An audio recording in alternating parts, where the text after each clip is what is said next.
Hello दोस्तों, कैसे हैं आप? उम्मीद है सभी अच्छे होंगे। आज की कहानी है राजीव की, जो बहुत निडर और साहसी था। वो भूत प्रेत आत्मा को बस दिमाग का भ्रम मानता था। ये सब अंधविश्वास है। उसे किसी भी भूत प्रेत पर कोई विश्वास नहीं था। एक दिन की बात है, राहुल अपने ऑफिस में ज्यादा काम होने की वजह से देर रात अपने घर के लिए निकला। बाहर बहुत सन्नाटा था। राजीव अपने बाइक से घर की ओर चल दिया। थोड़ी दूर गया ही था कि अचानक बाइक खराब हो गई। राहुल इधर उधर देखा, दूर दूर तक कोई नहीं दिखाई दे रहा था। राहुल अपनी बाइक को पैदल ही लेकर चल दिया। चलते चलते राहुल को एक बस स्टॉप दिखाई दिया। राहुल थकान दूर करने के लिए बस स्टॉप की ओर चल दिया। राहुल बस स्टॉप बैठ गया। अचानक कहीं से एक साधु आ गया। साधु अपने पास एक हुक्का रखा हुआ था। वह उसे अजीब तरीके से उसे पी रहा था। राहुल, बाबा, यहाँ कोई बाइक का मिस्त्री है। दरअसल मेरी बाइक खराब हो गई है। साधु, नहीं बेटा, अभी तो सारी दुकानें बंद हो गई है। अभी तो कोई नहीं मिलेगा, रात ज्यादा हो गई है। राहुल साधु से बात करने लगा। बात ही बात में साधु बोला, तुम जल्दी से घर चले जाओ, यहां ज्यादा देर रुकना ठीक नहीं है। राहुल हंसने लगा और बोला, मैं किसी भी भूत प्रेत को नहीं मानता हूं, बस ये सब झूठी बातें हैं। साधु एक डरावनी मुस्कान हंसा और बोला, तुम भले ही भूत प्रेत को मानो या फिर न मानो, लेकिन तुम यह मत बोलो कि भूत प्रेत नहीं होते हैं। यह भूत प्रेत होते हैं बेटा। इस पर राहुल को थोड़ी सी हंसी आ गई। उसने कहा, भूत होते हैं तो क्यों हमें नहीं दिखते हैं? क्या आप मुझे अभी कोई भूत दिखा सकते हैं कि यहां पर कोई भूत है, या कोई साबुत दिखा सकते हैं? मैं देखना चाहता हूं। मैं किसी अंधविश्वास पर यकीन नहीं करता हूं। साधु को लग गया कि अब इसे जरूर सबक सिखाना होगा। साधु ने राहुल को बोला, ठीक है, मैं तुम्हें दिखा सकता हूं। तुम बहुत ही निडर और साहसी मालूम होते हो। यहां से थोड़ी दूर एक शमशान घाट है, तुम्हें वहीं पर चलना होगा।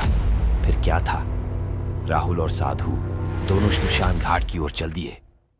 साधु उसे जंगल के रास्ते से लेकर जाने लगा। जंगल बहुत डरावना लग रहा था। राहुल को अय्यसा लग रहा था, जैसे दोनों के आसपास भेड़ियों के गुर्राने की आवाज और पैरों के खड़री खा डालने आवाज आ रही थी। अब राहुल को थोड़ा सा डर लगने लगा। फिर भी वह अपने डर को कम करके और हिम्मत बांधकर आगे बढ़ते जा रहा था। कुछ देर के बाद वो दोनों शमशान घाट पहुंच गए। शमशान घाट में अभी भी कुछ लाशें जल रही थीं। साधु ने राहुल को एक जाली हुई लाश के पैर के पास वाले स्थान पर बैठाया, जहां कुछ समय पहले ही लाश जली थी। साधु ने कुछ मंत्र पढ़े ढकते हुए जमीन में राहुल के चारों ओर एक गोला बनाया और उस जलती हुई चिता के पास एक लोहे का कील गाड़ डाल दिया और उसमें एक सफेद धागा बांध दिया। इस धागे का अंतिम डोर उसने राहुल को पकड़ ढहने को कहा।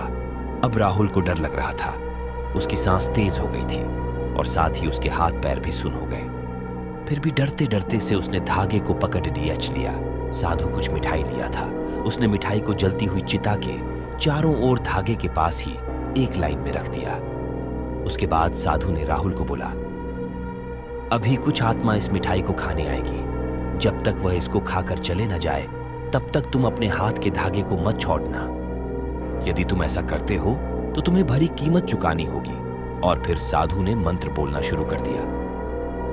थोड़ी देर मंत्र बोलने के बाद साधु ने राहुल को आंख बंद करने को कहा। फिर कुछ देर के बाद ही आंख खोलने को कह दिया। जब राहुल ने आंख खोला तो वह जो देखा, देखते ही रह गया। उसे खुद के ऊपर विश्वास ही नहीं हो रहा था। वास्तव में वहां 4 आत्माएं आ गई थी, जो मिठाई को किसी जानवर की तरह खा रही थी और गुर्रा रही थी। राहुल डर से कांपने लगा। उसका चेहरा लाल हो गया और वो चीखने लगा और बाबा बाबा कहकर पुकारने लगा। लेकिन जब अचानक उसने देखा कि उसके सामने उसका दोस्त अमर की आत्मा भी वहां आई है, जो कि कुछ दिन पहले ही मर गया था। ये देखकर वो और डर गया। उसके हाथ से धागा छूट गया। इस कहानी का नाम भूत होते हैं